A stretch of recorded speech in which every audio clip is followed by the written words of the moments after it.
Nice shot there. That's a good idea. You can use that for whatever. If you're recording, use it for... Are you recording? Is it recording now? It is recording. Harrier Dippy is not around. What are you talking about?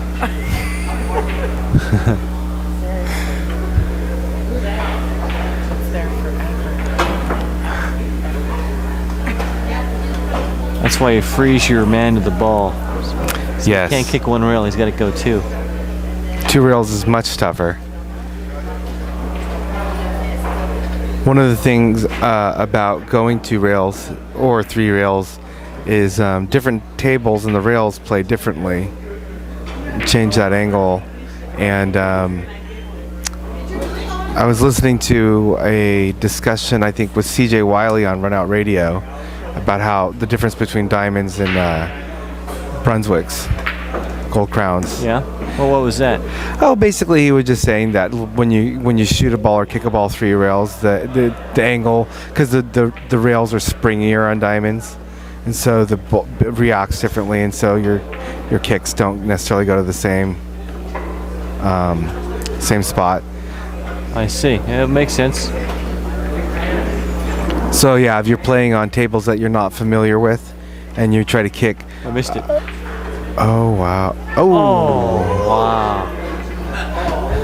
That's the 9 and 10. He hung them both. He's smiling at Dave.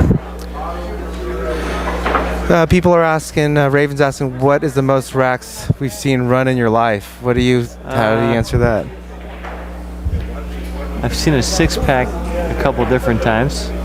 Heard of many other racks being around besides that. Well, I've seen 6. In that same Run Out Radio episode, which is episode 46 with CJ Wiley, he talks about the $1 million, what was that, 10 racks that Earl Strickland put together.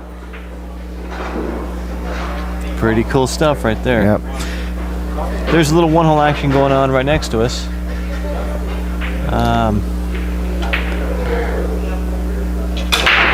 Just watching Shane's. Look at how his cue ball just stops. It's called squatting the onion. I don't think he made a ball that time. It's the first time he did not make a ball in the break. Every single time he's made anywhere from 1 to 4 balls in probably about 18 to 19 breaks.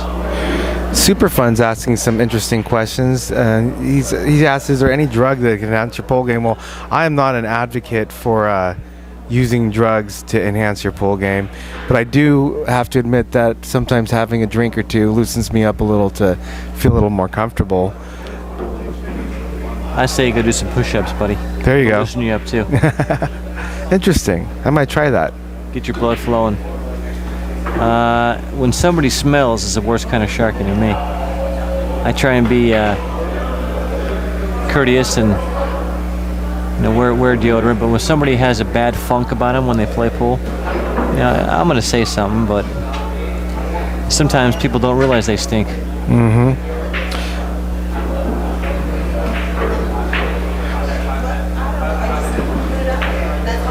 I was trying to think what the worst kind of sharking I've seen or witnessed. I've heard of lots of funny stories. I haven't been the recipient of a lot of bad things, but I heard one time somebody said someone stepped on their foot and they thought they did it on purpose. Oh wow.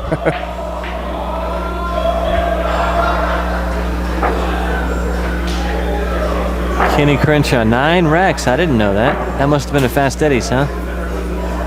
Over in Santa Cruz, California. Kenny Crenshaw is one of the local players who plays over there, and you used to play there, still do a good amount. The break room. Oh yeah, the old famous break room, or Santa Cruz Billiards, we called it. Did you used to play at Fast Cities a lot? Or? I did. Mm-hmm. I sure did. What is it now? That's a little bit of a drive from where you're at. Maybe an hour and a half. 2 hours from where I'm at. 2 hours. Now, yeah. And now, why? What was it about that place that brought you out there? Well, I was living in Santa Cruz at the time. Oh, you were living in Santa. Okay, I didn't realize that. Yes, I was. That's a nice town. Oh, it's paradise, man. Are you kidding me? Unbelievable. Yeah. Have you always perfect? Just about. Have you been out to Surf City? Were you there for the CPPT? I've been there. Hard to park there. Food's great. Tables play decent. And I was not there for the tournament. The food is actually fantabulous. Yeah. They got some really amazing stuff. Where's Ike Reynolds at? The Raven's asking if we'd play Ike some one pocket. There's a lot easier and closer games for us. Yeah, I don't know about that. I did play Ike at the BCA and the action tables a couple years back, just 8-ball. But he made some moves on me that were quite impressive that I think only come from playing years and years of one pocket. Huh. He did this shot. I never seen it before. But he did this shot where he had one ball on the table and he couldn't make it reliably anyway. So he played a safe where he shot into the rail, then came off the rail, hit the ball, then back into the rail. And I thought he miscued it first because I thought it was going to go around the ball entirely, when I saw it first take off.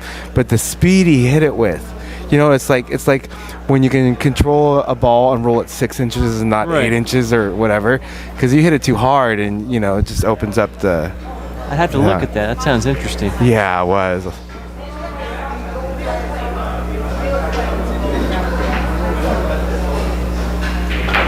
But I'm pretty certain that a shot like that he executes so nicely must come from his one pocket background and experience. Yeah, no, he plays great one pocket. I don't want to mess with Ike in one pocket. How's your one pocket game doing, Doug? Oh, not good. I'm impatient. I get too aggressively offensive and end up selling out shots. And I don't know how to move the balls around really like a lot of players.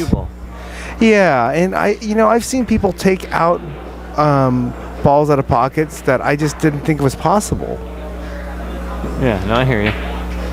Yeah, Hugo's real good at doing that back up north.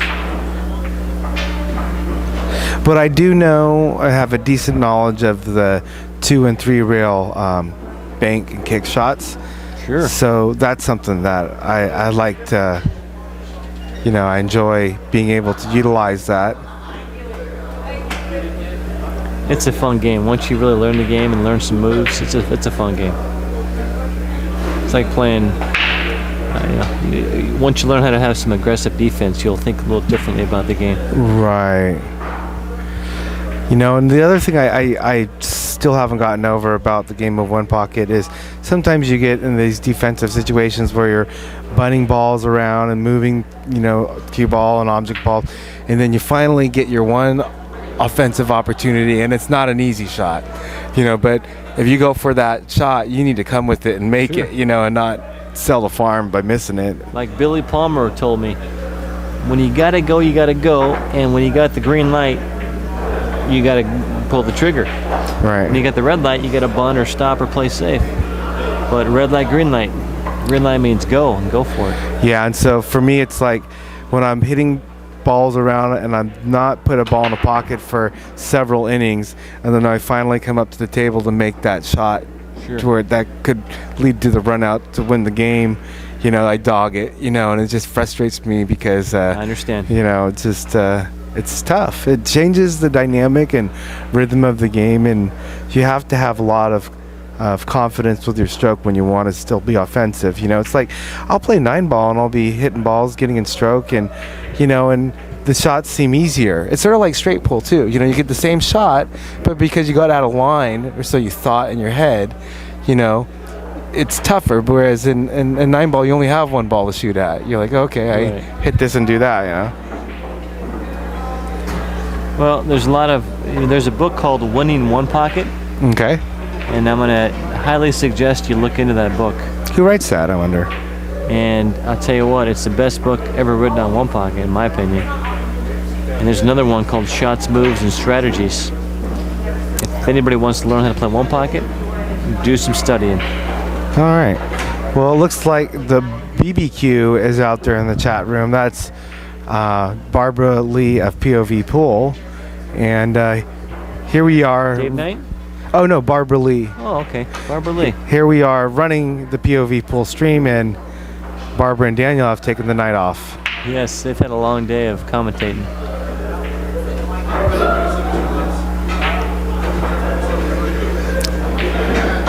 You know, does Shane ever play any other pros and give other pro spots? I wouldn't be surprised if he did.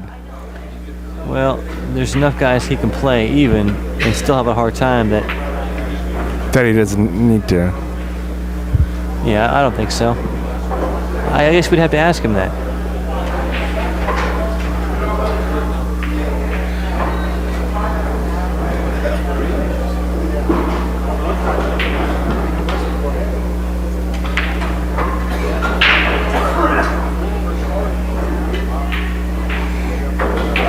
All right, well, I want to interject some more Shane VanBoening thoughts and comments. Earlier when I said that I asked Shane about, how is it that he's so good? He says, they're all my enemies. So Right. this really aggressive mentality. One of the other things I noticed is that I don't know if he doesn't drink, but I do know that he eats healthy, he runs regularly, and he doesn't hang out with all the people outside and sort of is a more isolated in the social sphere, than maybe some of the other players. Smart. He's trying to take care of himself, his mind, and his body. Right. Well, obviously he's paying off. He's winning everything in sight. Yeah. And he comes from a family of pool players, champions, I understand. Yeah, for sure.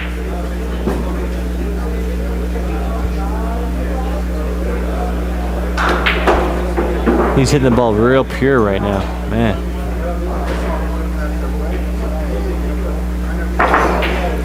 So Jeff, I was curious, have you heard of a gentleman named Lee Brett? I've heard of Lee Brett, never met him. Well, you have to check out his website because Shane VanBoening gives, Shane, John Mora, Daryl Appleton, to name a few, give very, very positive reviews on his ability as an instructor. Nice. In fact, Shane says, thanks, Lee. You helped me fix the problems with my stroke. Really? And I was like, well, Shane, I didn't realize you had problems. I don't know when that testimonial was given, but that's quite a testament if Shane VanBoening is saying that, Yeah, that's a nice plug. Watch this break here. See if he squats the rock again. A little bit to the left that time. He scratched, didn't he? Yeah, it looked like he scratched on the side. Hey, Dave Gross. Good to hear from you, man. Kojak in the subway.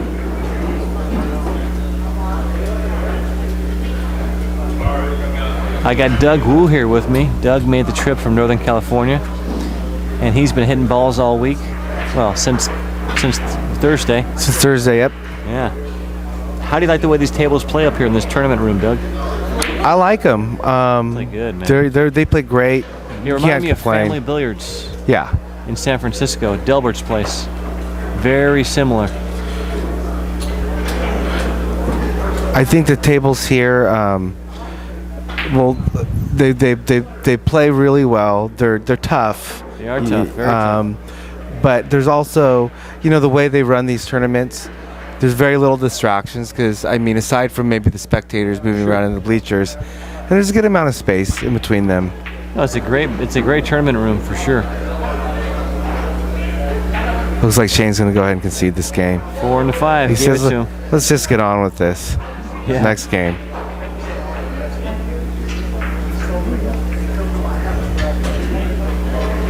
Most money you've seen won at any given time, guys.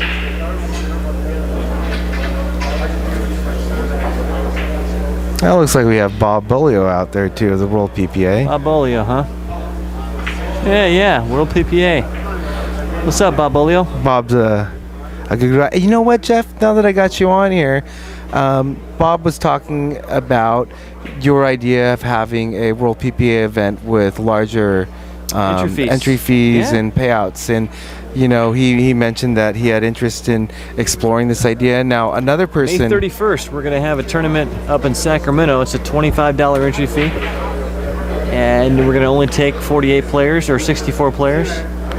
And it's going to be a single elimination race to 5. So it starts at 7:30 and it should be over by 11:30. So you guys can go to work the next day.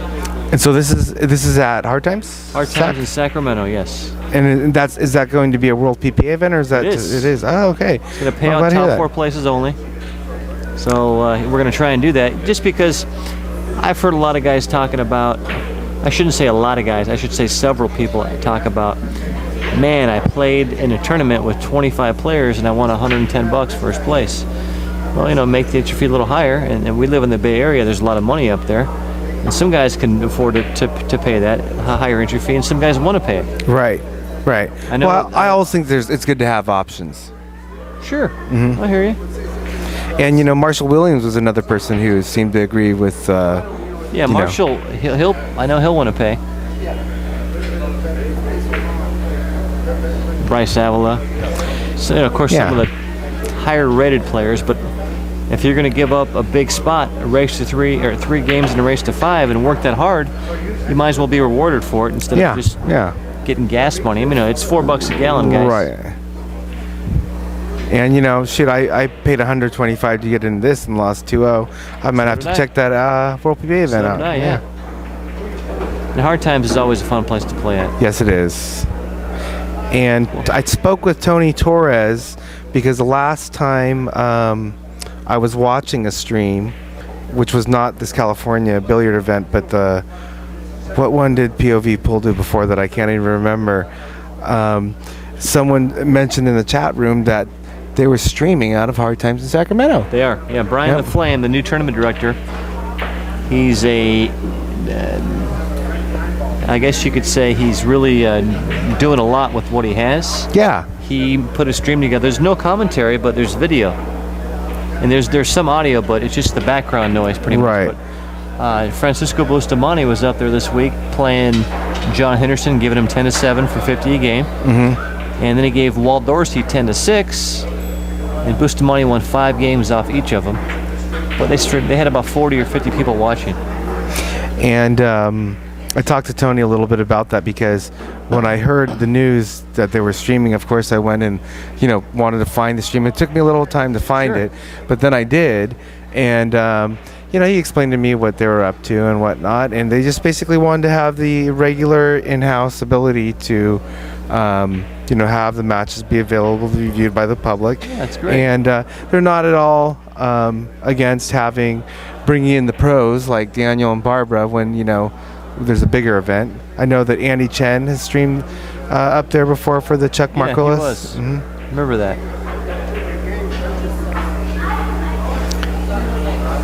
It was a good shot there.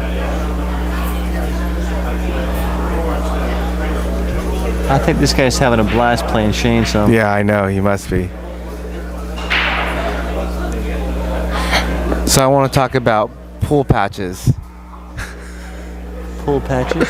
I was joking with my friend Geraldine. I said, you got to watch out for people that have a lot of patches on their shirt. Because that generally means that they play good, or that at least they think they play good. or someone else thinks, or they like stickers.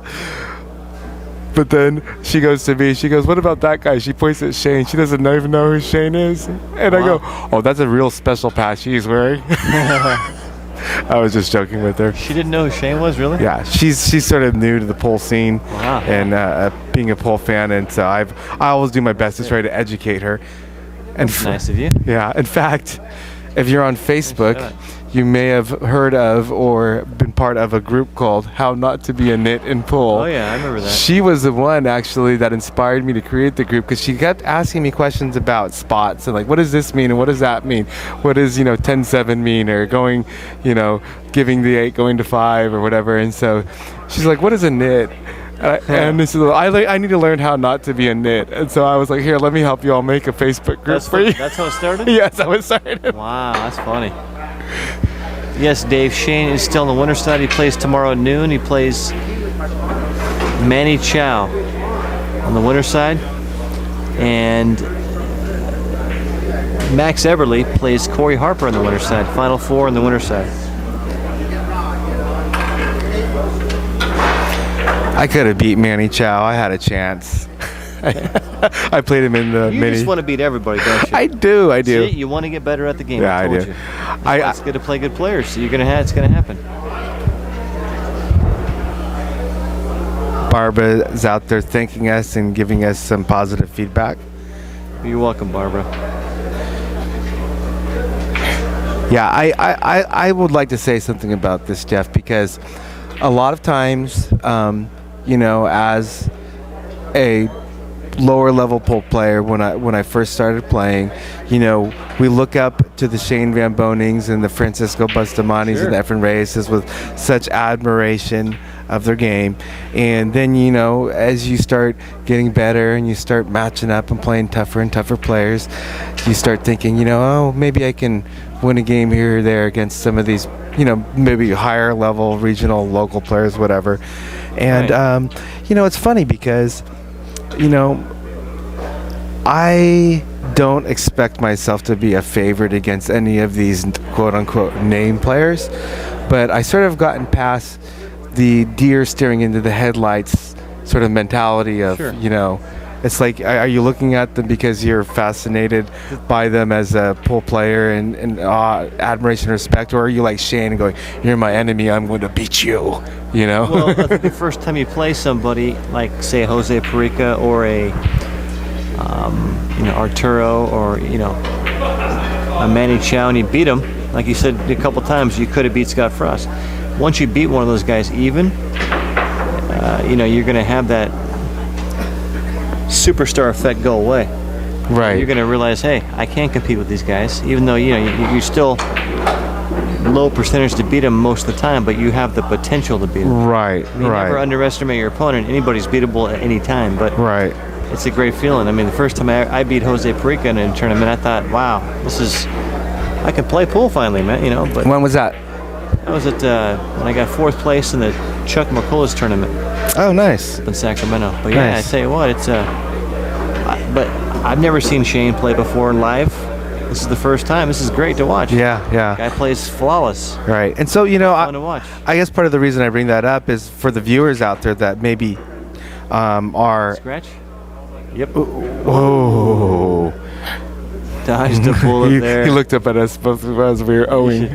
You should see the heavy little smile, little smirk. That Underdog is giving Shane right now, and he fires in the 10. Yeah, he doesn't roll it in. He just slammed it. 208 viewers out there, it looks like. Yeah, so, you know, for a lot of the viewers out there, maybe, you know, I know there's a lot of players that, like in my little local region, I have players that look up to me, and I, you know, obviously know where I am in the pecking order. I don't think I'm the greatest or the best, but, you know, there's other players that, you know, might be considered weaker players that say, you know, that have a lot of respect for my game. And, you know, the thing is like, you want to get better, just go out there and do it. You know, just go get over the, I mean, nobody likes to lose. You know, but, you know, go push yourself, you know, get in the league, get in tournaments, you know, match up with players. League, you know, league's good to do. I just like playing on the big tables. Yeah, I think getting off the bar tables. Oh, wow. Twice in a row there. Getting off the bar tables has been the best thing for me. I've started, this last season was actually I played at Crown before. In San Ramon, but this is my regular team, my only team that I play on. We're playing out of Crown, and I'm telling you, it has been so much better for my pool game to get on the big tables. Plus, there's a lot of good players out there. You know, George Michaels is out there, Paul Juarez, you know, Bucktooth Ting's out there regularly. You know, but it seems like there's, you know, there's a lot of good players up there, but some of the players aren't as hungry as I like to see them. Like Marshall Williams is a guy who's always hungry to play. Yeah. I like that about Marshall. I love Marshall. He always wants to play hard. Yeah. Oh, you know, it's like after, was it the, look outside pocket. You know, this is the thing about playing a great player like Shane, is eventually they're going to break you down, man. These guys aren't playing for a lot of money, but just to see a guy run out, know that if you make a mistake, he's going to run out. It makes you... think about it a little bit. Yeah. That was an easy mistake there. Speaking of Marshall Williams, he was at the last Monday night tournament at Crown. They do extra money kind of thing for the last one of the month, I think. Yeah. And Ouch.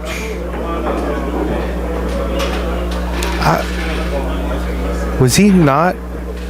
I don't He was trying to understand. play safe, just to He just hit it to. I figured with ball in hand there, he could hit the edge of probably it. going to beat. I'm going to predict that if he makes his combo, he changes my quit. Shane's up 1 game right now. It's 1:38 now. Shane's got to play at noon. He's been playing this guy for an hour and a half, almost 2 hours. It might be it.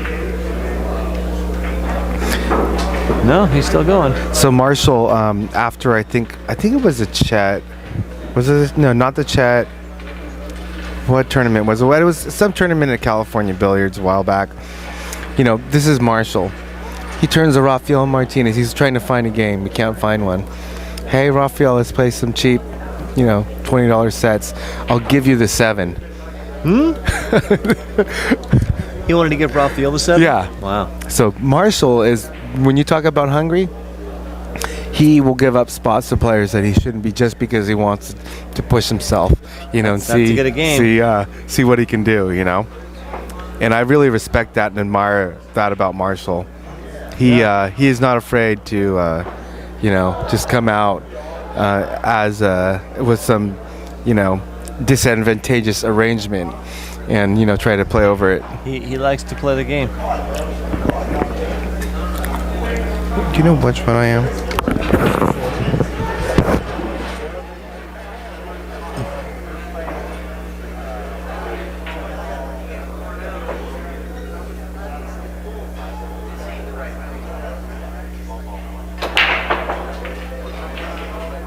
Okay, he breaks the ball. It's pretty square. I don't see anybody here from Seattle. Not that I know of. I mean, they might be lurking in the stands, but not that I know of.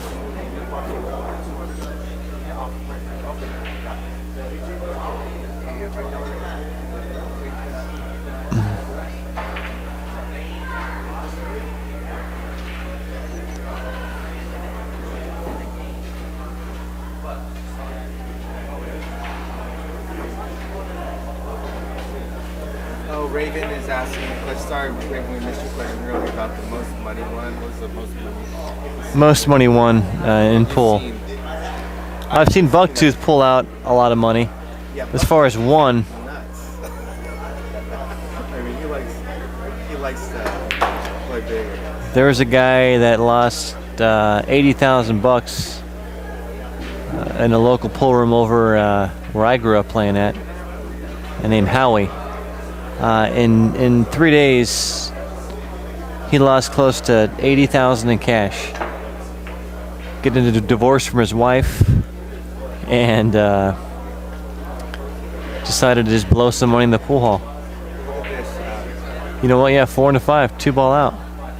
And now Shane's stuck a game. After Shane made the mistake of making the triple combo and safing himself, not his opponent, he played shape from the 3 to the 4. I think that racket hooked him so wide. Yeah, I saw that. So Here's where stamina comes into play in playing pool. Like when you're on the treadmill or the elliptical for 20 minutes. I was talking to Rodney Morris earlier. Rodney says he'll climb on the stair climber and go for 2 hours straight. Just go till he's sweating his butt off. But he can go all day. And have you ever played pool so long to where you're just exhausted and you're reaching, digging deep to keep staying awake because you're so tired? Well, that's where stamina comes into play, man. And getting on that elliptical and stair climber and pushing yourself and starting out running on it for an hour, it makes a difference. And Shane, I know it's been a long day for Shane too, but that's why you train. He's an athlete. well, it's interesting, this analogy of there's the physical side to pool that you're talking about, the endurance. Yes. Especially a lot of these tournaments. You played tournaments that go well into late into the night. You play till 2:30 in the morning, and you're going to play another match at 10 a.m. Yeah. It's brutal. I mean. Yeah. Vegas is like that too. Often. Sure. So one of the things which is interesting about this exercise and Well, there's a physical side to it, so being in shape obviously helps. But remember I was talking about Marshall giving out spots that he shouldn't. Right. You know, in the common idea behind building muscle mass is you push your muscles to the point of failure, you're actually tearing and destroying muscle fibers, and then your body rebuilds. Sure, that makes sense. Right? So in some sense, in pool, it's like you have to push yourself to that threshold of failure, you know, or the challenge, right? Whether it's a tournament, league, or friendly competition, or whatever. And as you put yourself under that stressful environment, that causes growth. You know, so I see there's sort of like a little bit of an analogy. Sure, yeah.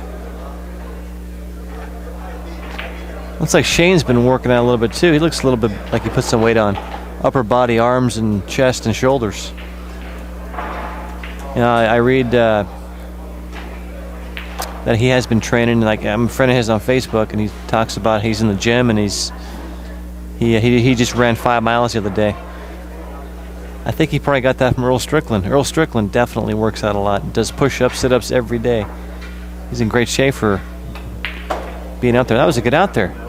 Look at this. Now the dog is up 2 games. Shane.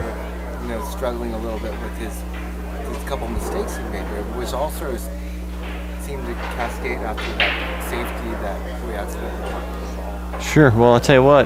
This underdog guy made Shane pay for those mistakes. Because I think Shane's lost 5 games in a row. I think that's the most he's lost in 10 days. It looks like there's some questions or feedback on the chat. Well, you're welcome for our answering your questions, Raven. And we love positive feedback. And also, I believe these games are 50 a game. Yeah, good night, Raven. Get some sleep, man.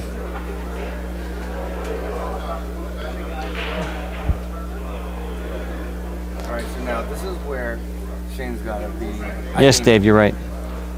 You gotta make up. I think up until this point, Shane was most of the time. Oh, Shane was up almost 4 games. He missed a bank.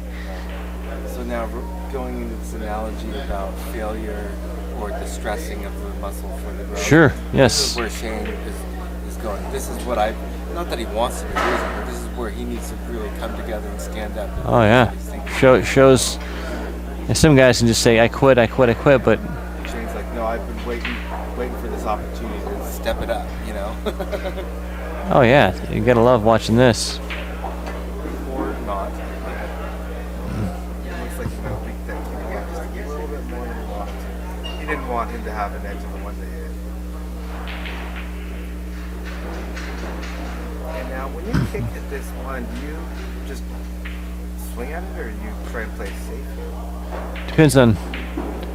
That was a tough shot. You don't want to just blast and see what happens. You want to try and, like if you would have hit the ball, the cue ball is going to come back down the table, hopefully behind the 10 and the 5. Now we're seeing a little bit of weakness here. At least the underdog is taking advantage of his opportunities. Yeah, this guy knows the game. You can tell he plays smart. Playing the percentage shots for sure. No, I don't think so.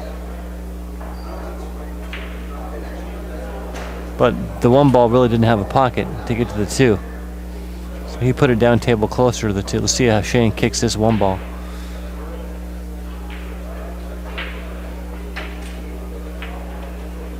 He kicked, and I think he got safe. Look at that. Got a roll there. Alpo Dog, you got any big games lined up? You're always in action yourself. I always like that about your game. I like it when people are in action. Well, it's good for the game. People like a challenge.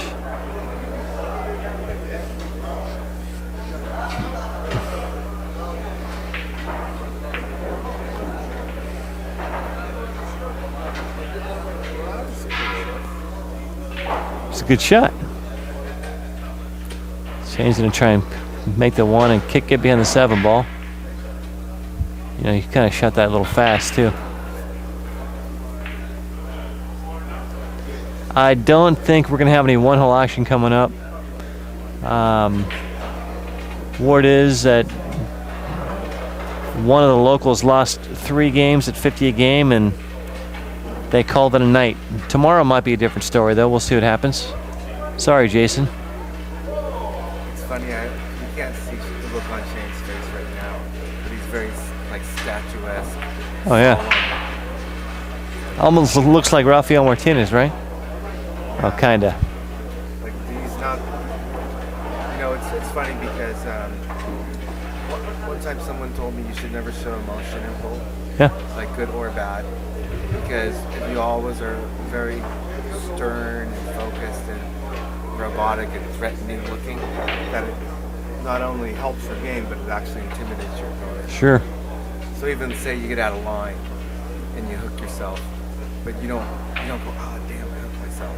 Then when you make Right. that kick and you make that solid contact and you get a little bit of a lucky roll, you're thinking, oh my gosh, this guy is just like, Yeah, he's nails, tough as nails. No, it's There's true. a little bit of acting, I think, that goes along with Sure, it. That sure, yeah. Acting actually creates a reality. It's a good way to look at it.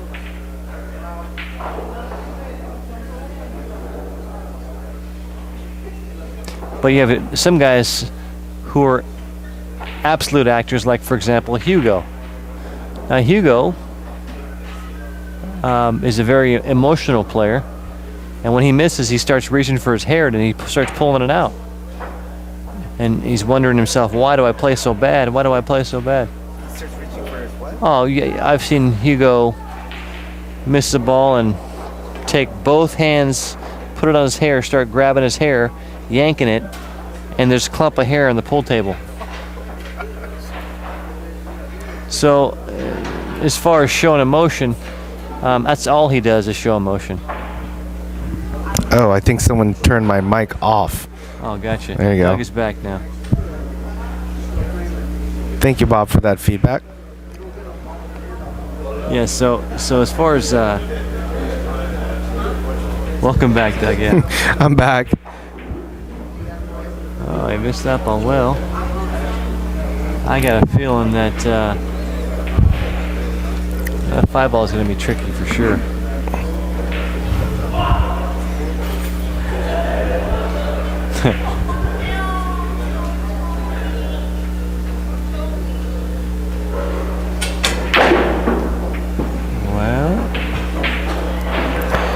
He was trying to break up that 5 and 6 after making the 1. We got Mitch Ellerman over here hitting balls. He's practicing some 10 ball. Another solid player from Arizona. Nice shot there. Wow, that was some stroke. He put some juice on that ball. No, he's got to play the combo here. I would assume he's going to do that. Yeah, I think so. Now, assuming he... Oh, he did... Oh, Oh. double kiss. Wow. He had decided to play safe, but didn't avoid the double kiss. And I was wondering, even if he made that 3-4, what he would do with the 5-6. I guess, bank or play. Can you place? You really can't play shape to a safety there, I guess, huh? You could. Here comes safety here, I bet. Doug, Alpo Dog says he offered you a 1-hole match. And Bob says Doug wants no part of you, Alpo. Maybe some 9-ball. That'd be a good match for you guys. Yeah, I'm not much of a one-pocket player. Nice shot. But did he get rewarded? Oh, that's unfortunate. Wow. Is Alpo Dog? Play some 9-ball. Is Alpo Dog here? No, he's in Santa Cruz. That's Al Markaski. Oh, yeah. That's right. I'm sorry. Yeah, I haven't. I've been so busy with work and whatnot that I haven't had really any time to get out there. Sure, I understand. But I don't want to play any one pocket with Al. Well, I'd rather play the 9-ball. only reason Al doesn't like 9-balls, I've heard around the rumor mill that Alpo Dog's a little colorblind. Oh. Every now and then he shoots the wrong ball playing 9-ball. Whereas he plays one pocket, he can shoot whatever ball he wants. I remember in Santa Cruz a couple times, good old Alpo Dog has not seeing the 6 ball hanging on the jaws and went from the 5 to the 7 and forgot to make the 6. See, Course, see, now I like that game even better. I got an advantage. I got an edge. There you go. But you play Alpha Dog, you got to bet at least 500 a set. Ooh. So you got to get some scooties to play the Alpha Dog. But I think that'd be a good match.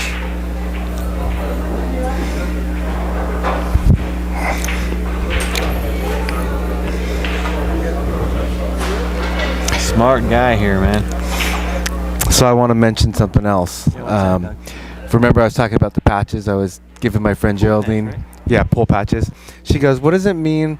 What does it mean when someone has a picture of them of themselves on their own on their shirt? And is that guy over there? Is he wearing a shirt with his own picture on it?" And she points at Scott Frost. and I go, you know, he's wearing his Power One pocket shirt. And you know that if someone's playing and they have a shirt and it's got a picture of them on it, that means they're really strong, or at least they think they are. He plays great. Yeah, he does. And so anyways, I told her, you know what? I'm going to have to get a shirt of my own with my picture on it. Oh, no. That's just more of my entertainment. Let's get back to the players. But that is pretty funny, though. Because that just shows you how many different levels there really are to the game of pool. Oh, yeah. Wow. Try to go 3 rails to hit that ball. Well, I'm going to predict the dog is going to be up 1 game after this.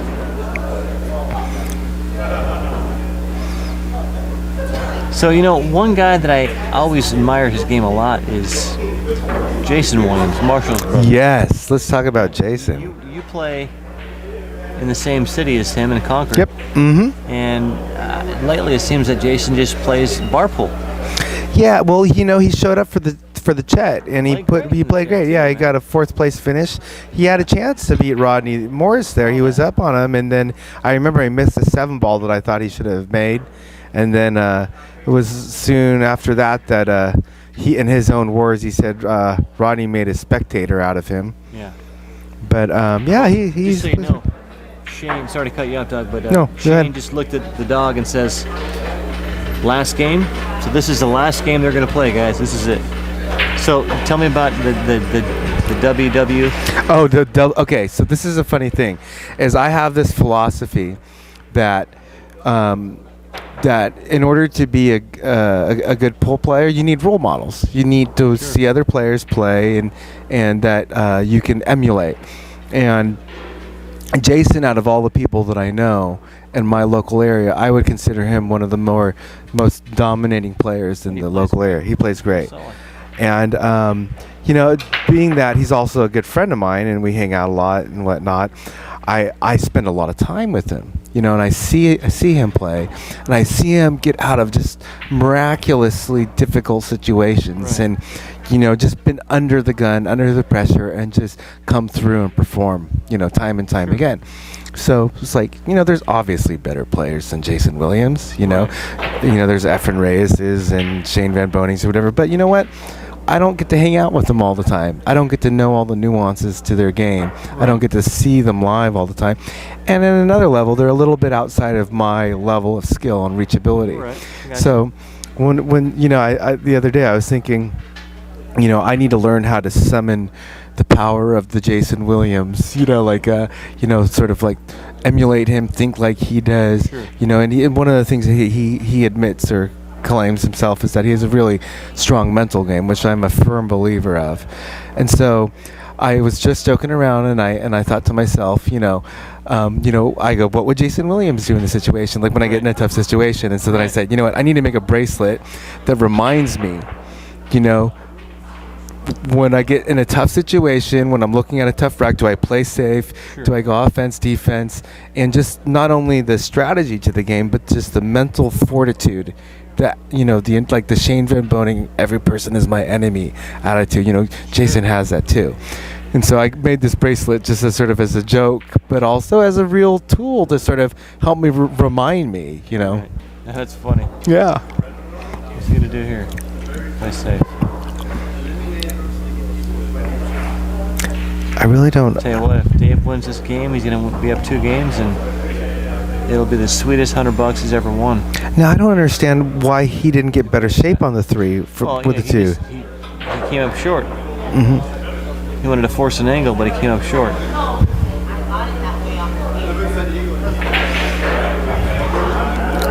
I just thought he could get easier. It was easy to get better shape on the 3. It seemed like.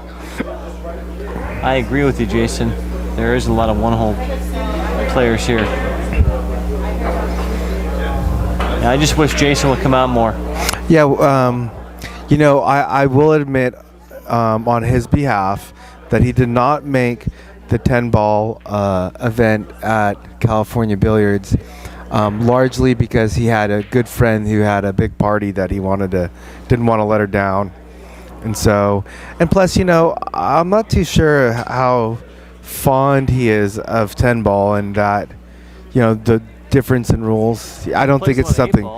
He plays a lot of 8-ball, he plays a lot of 9-ball, but just a slight variation. Breaks hard, man. Oh yeah, he breaks real hard. Either way, you gotta want to play. Like Shane wants to play pool. You know, some guys play pool, but they don't always want to play pool. Right. They don't want it. Yeah. No, I agree. And I think make anybody really play if they don't want to play. Right. And you know, and Jason told me himself. He says, like I like, because of having spent time with him, there's been times to say, hey, let's play. Right. And he goes, not really sure if I'm in the mood for it. And I sort of asked him about it, like, and you know what he said? He says, if I'm going to play, I'm just paraphrasing, I can't remember exactly what he said. If I'm going to play pool, I don't want to play anything but 100%.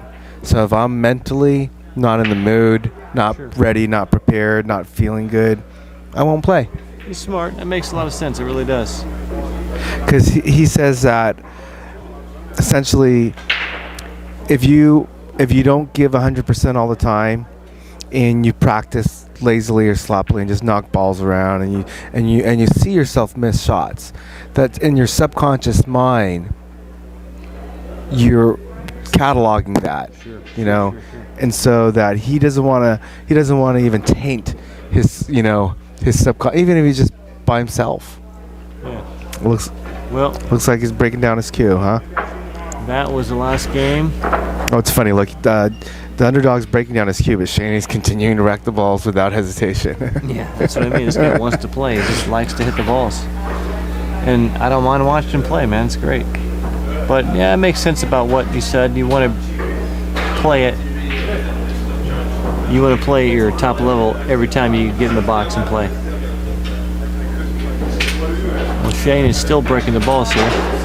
Well, I'm going to do Daniel a favor and go ahead and stop the recording and start it again maybe, so he knows when this changes.